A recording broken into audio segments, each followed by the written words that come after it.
Yes. Last security check, my travels were as good as complete after my third flight landed in San Francisco International Airport. I finally got connected to Wi-Fi while picking up my luggage and could see I've received a message from my final ride. But not what I had expected. Things had changed and he wouldn't be coming. I had gotten up in the middle of the night and was marked by the many hours in flight seats, which I don't really sleep in. My clear goal of getting to Reading within 33 hours of my departure from Denmark seemed to have been foiled right at the finish line. Now I had to adjust my goal, having several options available. I could try to contact others who were driving north and hope for a match, or take another flight directly to Reading. I could rent a car and drive myself, or figure out some public transportation. Since I had just experienced a person not upholding their promise to pick me up, I had little faith for another go at this, deciding that my goal shouldn't depend on other people. Finding that a one-way ticket from San Francisco to Reading would double my overall travel expense, I quickly dropped that from the list. Even though I wanted to get to Reading quickly, my motivation for getting there as fast as possible was outweighed by the cost of the flight ticket. In the end, I compared renting a car with the option of public transportation. As I was weighing the 3.5-hour extra transport time versus the $265 extra cost, two men from my previous flight offered me a ride to the local bus station, aware of my situation. I thanked this generous offer and got in their car with my luggage, thinking it was a good help in the right direction. Yet again, my wish to get to my destination quickly was outweighed by the added cost. But my goal was still clear. I had just changed my strategy to not depend on another driver, but to take public transportation. While thanking the guys a second time as I exited their car, my nose and mouth confirmed what my eyes had been observing from the back seat while moving through the San Francisco traffic. The smoke from the nearby forest fires was so thick in the air that the sun appeared dim with a red glow. After my free ride had taken off, I looked around, but I didn't really see any clear signs about a bus station. The place I was standing looked more like a construction site. And after circling around a few times while receiving conflicting directions from well-meaning individuals, I really needed a break from dragging all my luggage around and decided to go grab some fast food while using their Wi-Fi and get some rest. The sudden cold breeze from the entrance aircon was a welcome change from the smoky California summer heat, and I was looking forward to resting a bit.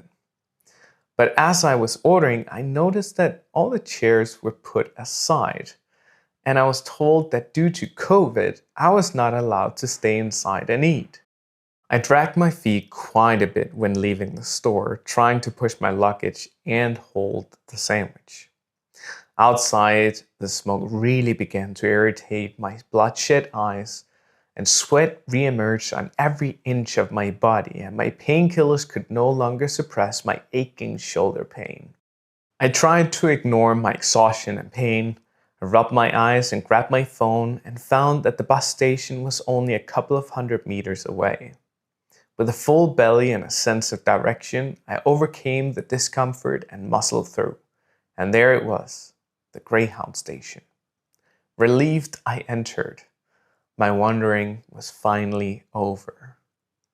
Inside was interesting, to say the least. The aircon wasn't working, and although the smoke particles stuck to my skin as much as my sweaty clothes, I didn't really stick out in the crowd. My hygiene even seemed pretty good. After standing in line for some time, puzzled by the lack of visible information, the counter guy told me that it would take about an hour for the next northbound bus to arrive. This didn't really affect me much. I was just relieved that I could finally sit down and rest after spending hours of dragging my luggage.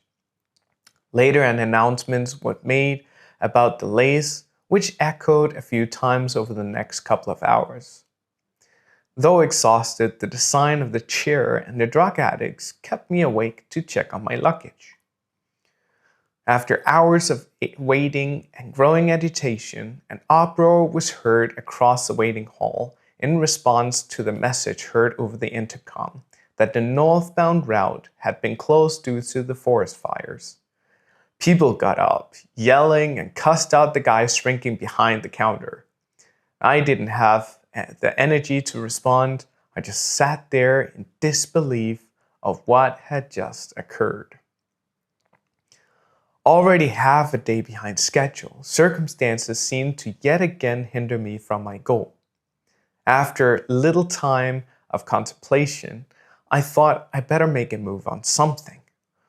Not too interested in spending what I considered too much on renting a car, I thought about searching Airbnb to see if I could find a place to crash for a reasonable price, and then figure something out for the next day. I could surely use the rest, but spending extra money on delaying even further didn't sit right with me either. So I decided that I needed to go back to the only car renting place that I knew of, the airport. I don't know if it was perseverance or stubbornness that got me through, but on the brink of collapse with irritated eyes and throat, sticky clothes, increasing pain levels, and decreasing energy, I somehow managed to drag my luggage and ask my way to the Bay Area Rapid Transit, the so-called BART. As I got to the lower levels of the station, I couldn't figure out where or how to pay, so I asked a bypassing Hispanic guy who explained that I needed a card, which I couldn't get at that station, which meant I needed to drag all my luggage to another station. It hit me like a hard gut punch, and I fought just to keep a somewhat straight face. Seeing how this information affected me, he reached inside his pocket and pulled out a card. Here, I have an extra. I can show you how to add money to it. I couldn't take more adversity, and this kindness shown to me was like a breath of fresh air. He led the way to one of the machines and got it ready for me. Shocked and hesitant, I took back my card after reading a message of rejection across the screen. I replaced it with my backup card while he patiently waited, but to no avail. A mixture of shame and panic gripped me as the machine rejected my second card, and I was at a loss for words as I turned to him with a blank stare. He asked where I was heading, and after sharing that I was heading down to the airport, he took the card that he had given me and added the needed amount to the card while explaining how to get there. Thank you seemed insufficient, but it was all that I could offer him as I got onto the BART. Half an hour later, a smile fought its way through the exhaustion and pain as I realized the strange fact that I was indeed happy to be back at the airport. Having had a whole BART ride to come to grips with the expense increase attached to the car option, I now went to the rental. Still covering the machine while putting in my card to save my eyes from the money waste, readying myself with an overload of sugar and energy drinks, I made the choice not to take my prescription pills ahead of the drive, utilizing my discomfort and pain to keep me awake and reach my goal. The smell of new car helped my irritation over the spent money, and with renewed hope, lowered windows, and loud music, I began my trip northbound. I had a clear goal, and 3.5 hours later, it was complete. I had a very specific goal.